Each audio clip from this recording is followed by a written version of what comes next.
Magandang hapon mga ka-trigger. Ano na ngayon, Saturday na. Uwian na yung mga kasamahan ko. So kami na naiwan dito. Tatlo na lang kami dito sa school.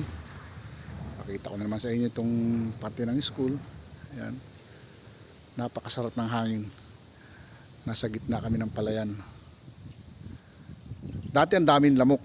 Ngayon ganito pala yun, pagka yung palay ay naging golden brown na, nawawala ng mga lamok. Yun ang sabi nila. Kaya ito yung mga palay, oh. Lapit na silang anihin. Ayan, tingnan nyo mga ka-trigger. Napakaganda ng palayan na ito. Napakalawak.